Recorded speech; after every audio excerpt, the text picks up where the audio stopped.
2024년 파리올림픽 세계의 주목을 받으며 화려하게 막이 올랐어요. 하지만 올림픽의 열기와는 달리 이번 파리올림픽은 여러가지 문제로 인해 논란이 끊이지 않고 있습니다. 스포츠 팬들과 선수들 사이에서는 연일 부실한 준비와 관리에 대한 불만이 터져나오고 있죠. 파리올림픽에서 벌어지고 있는 문제들은 참 다양해요. 경기장 시설의 미비, 선수촌의 열악한 환경, 교통 문제, 심지어 경기 일정 관리에서까지도 허점이 드러나고 있어요. 이런 문제들이 연일 보도되며 스포츠 팬들의 기대를 무너뜨리고 있답니다. 하지만 이런 상황 속에서 오히려 한국이 주최했던 2018 평창 동계올림픽이 다시 주목받고 있어요. 그때는 정말 완벽했는데 라는 이야기가 여기저기서 들려오고 있습니다. 그렇다면 왜 파리올림픽은 이렇게 부실하게 느껴질까요? 그리고 그와 대조적으로 평창올림픽은 어떻게 성공을 거두었을까요? 파리올림픽의 부실함은 어디서부터 시작된 걸까요? 전문가들은 여러 요인을 꼽고 있지만 가장 큰 문제는 준비 과정에서의 소홀함과 조직위원회의 미숙한 운영이라고 말하고 있어요. 경기가 열리는 주요 경기장들조차 완공되지 않은 상태로 대회가 시작되었고 선수촌은 기본적인 시설마저 부족한 상황입니다. 교통 문제 역시 큰 논란거리로 떠오르고 있습니다. 파리는 세계적인 도시로서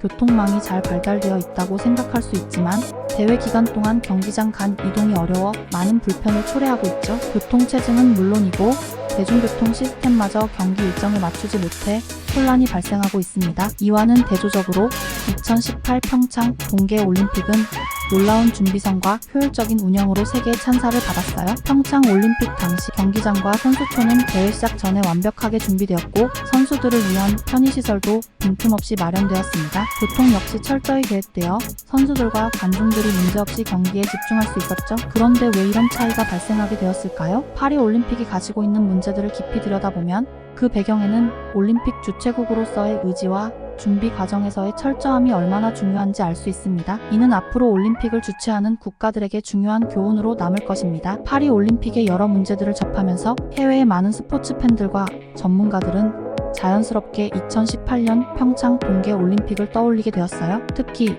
미국의 스포츠 기자 존 스미스는 파리 현장에서의 혼란을 목격하며 자신의 SNS에 이렇게 글을 남겼습니다. 한국이 주최했던 평창 올림픽이 그리워진다. 그때는 모든 것이 완벽했다. 존 스미스는 과거 평창 올림픽 취재를 위해 한국을 방문한 경험이 있어요. 당시 그는 한국의 철저한 준비성과 세심한 배려에 깊은 인상을 받았죠. 경기장 시설은 물론 선수촌의 편의시설, 교통체계, 자원봉사자들의 친절함까지 모든 것이 완벽했습니다. 그는 특히 경기장 간 이동을 위한 KTX 고속철도의 편리함에 놀랐다고 해요. 경기장 간 이동 시간이 단축되어 선수들과 기자들이 경기에 집중할 수 있었다며 찬사를 보냈습니다. 반면 파리올림픽에서는 개막식부터 여러가지 문제가 발생했습니다. 공연의 진행이 매끄럽지 못했고 음향 문제로 인해 공연이 중단되는 사태도 벌어졌어요. 이런 상황을 보며 많은 이들이 평창 올림픽의 완벽함을 그리워하고 있습니다. 이러한 비교는 한국이 국제대회에서 보여준 놀라운 역량과 준비성에 대한 찬사로 이어지고 있어요. 그리고 이는 앞으로의 국제행사 주최국들에게 중요한 표준이 될 것입니다. 하지만 파리올림픽의 혼란 속에서 한 가지 사건이 있었어요. 그것은 올림픽 조직위원회가 한국으로부터 직접 도움을 요청한 일이었죠. 파리올림픽 개막 이후 경기장 시설의 문제와 운영의 난맥상이 점점 더 커지면서 조직위원회는 결국 한국의 전문가들로부터 조언을 받기로 결정했습니다. 이 과정에서 프랑스 내에서도 왜 한국처럼 철저하게 준비하지 못했을까?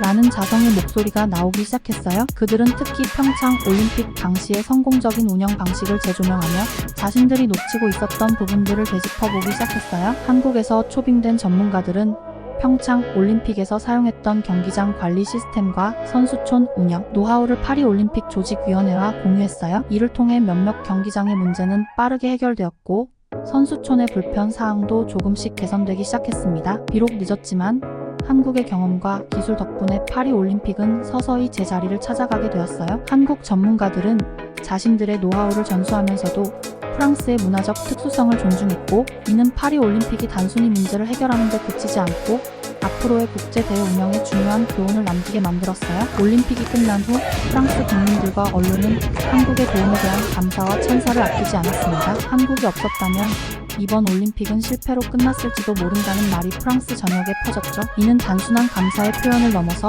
한국의 능력과 역량이 세계적으로 인정받았다는 의미이기도 합니다. 또한 이번 협력을 계기로 한국과 프랑스 간의 문화적, 기술적 교류도 더욱 활발해졌어요. 한국의 노하우와 기술이 프랑스 내에서 더욱 주목받게 되었고, 양국은 이를 바탕으로 향후 국제 행사나 스포츠 이벤트에서 지속적으로 협력할 계획을 세우고 있습니다. 한국은 더 이상 단순한 참여국이 아닌 세계 무대에서 필수적인 파트너로 자리 잡았어요. 앞으로도 우리는 이러한 국제적 무대에서 더욱 빛나는 한국의 모습을 기대할 수 있을 것입니다. 이번 이야기를 통해 한국이 얼마나 놀라운 나라이고 국제적인 무대에서 어떤 영향력을 발휘할 수 있는지를 느꼈다면 여러분의 생각을 댓글로 남겨주세요. 좋아요와 구독도 잊지 마시고 다음 이야기에서 또 만나요.